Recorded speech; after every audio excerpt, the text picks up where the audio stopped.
Assalamualaikum warahmatullahi wabarakatuh. Perkenalkan, nama saya Leli Catur Haryanto dari Prodi Game Animasi dan Offering B11 dengan NIM 2102545284443. Di sini saya ingin membahas tentang iman, Islam, dan ihsan. Pertama yaitu pengertian dari iman. Kata iman dalam bahasa Arab merupakan bentuk masdar dari gurun dan fiil. Madli, verb amanah yang berarti percaya atau yakin. Iman juga dapat diartikan dengan percaya atau kepercayaan. Secara istilah, iman adalah mengucapkan dengan lisan, ikrar lisani, membenarkan dengan hati, tasdik kolbi, dan melaksanakan dengan segala anggota badan, amal rukni. Tanda-tandanya ialah mengerjakan seluruh aktivitas yang dikehendaki oleh pengakuan jiwa itu. Jika dikaitkan dengan Islam, iman berarti sikap mental seorang muslim yang mempercayai pokok-pokok kepercayaan yang 6 itu atau rukun iman. Rukun iman merupakan bagian pokok dari agama Islam yang di atasnya dibina ajaran-ajaran Islam. Selanjutnya kita ke pengertian Islam. Kata Islam menurut bahasa berasal dari kata aslama yang berarti patuh, tunduk, berserah diri, berserah diri. Agama Islam berisi aturan-aturan Allah yang mengatur hubungan manusia dengan Allah Subhanahu wa taala, manusia dengan manusia, dan manusia dengan makhluk alam lainnya. Agama Islam yang diturunkan Allah Subhanahu wa taala kepada sebuah nabi mengajarkan akidah. Islam yang diturunkan kepada Nabi Muhammad SAW adalah wahyu terakhir dari Allah Subhanahu wa taala yang diturunkan kepada manusia. Selanjutnya yaitu pengertian ihsan. Secara etimologis, kata ihsan berasal dari asana, yusini, isana, yang berarti berbuat baik. Secara terminologis, ihsan berarti apabila seseorang beribadah kepada Allah seolah-olah Allah sedang melihatnya. Selanjutnya kita masuk ke dalam proses terbentuknya iman dan upaya meningkatkannya. Yang pertama yaitu fitrah ilahi. Hati sangat berperan dalam mewujudkan iman dalam diri seseorang. Dalam dangkalnya, tebalnya, tipisnya, teguh tidaknya iman sangat tergantung pada hati manusia yang sifatnya sangat mudah berubah-ubah. Yang kedua yaitu hidayah. Iman juga terbentuk melalui hidayah dari Allah Subhanahu wa taala. Hidayah adalah sebab utama karena seseorang tidak dapat membuat orang lain beriman tanpa hidayah dari Allah Subhanahu wa taala. Kata hidayah dalam bahasa Arab Kata hidayah dalam bahasa Arab berarti petunjuk.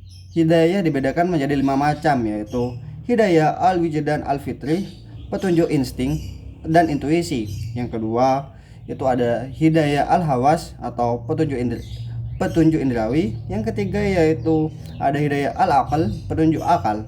Yang keempat yaitu adalah hidayah al-din, petunjuk agama. Yang kelima ada hidayah al-taufik, petunjuk khusus. Selanjutnya yaitu ikhtiyar insani. Untuk mewujudkan hal ini bisa dilakukan dengan menciptakan lingkungan yang kondusif, zikir, tafakur, dan tadabbur. Selain itu kita bisa mengingat mati untuk menciptakan kita yang agar takut kepada Allah Subhanahu wa taala dan menjauhi larangannya. Selanjutnya kita masuk ke dalam hakikat ibadah.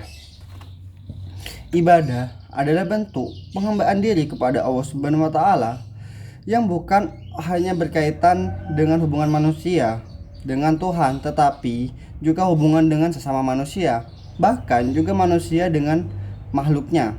Menurut Al-Iman Ibnu Katsir dalam tafsirnya menyimpulkan bahwa hakikat ibadah ialah suatu pengertian yang mengumpulkan kesempurnaan cinta dan tunjuk dan takut kepada Allah Subhanahu wa taala.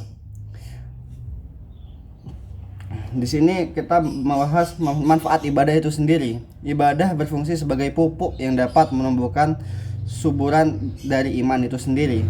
Fungsinya diantaranya menjaga keselamatan akidah, menjaga agar hubungan antar manusia dengan Tuhan itu berjalan baik dan abadi. Terjaganya hubungan ini mendatangkan ketenangan pada insannya. 3. Mendisiplinkan sikap dan perilaku agar etis dan religius. Dan banyak lagi manfaat yang bisa kita dapat dari ibadah itu sendiri. Selanjutnya macam-macam ibadah. Ibadah dipilih menjadi 2 macam, yaitu ibadah mahdah atau ibadah ritual dan ibadah gairu mahdah atau ibadah sosial. Ibadah khusus atau ibadah mahdah yaitu ibadah yang pelaksanaannya telah dicontohkan oleh Nabi Muhammad SAW. Syarat dan rukunnya telah diatur dan ditetapkan oleh agama. Contohnya yaitu sholat, zakat, puasa, haji, azan, dan lain-lain.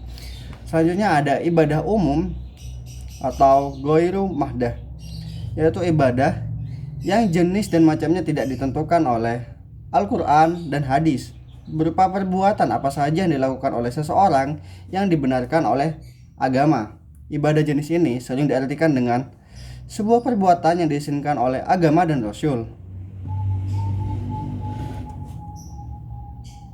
Syarat diterimanya ibadah. Yang pertama, kita harus melakukannya dengan ikhlas karena Allah Subhanahu wa taala.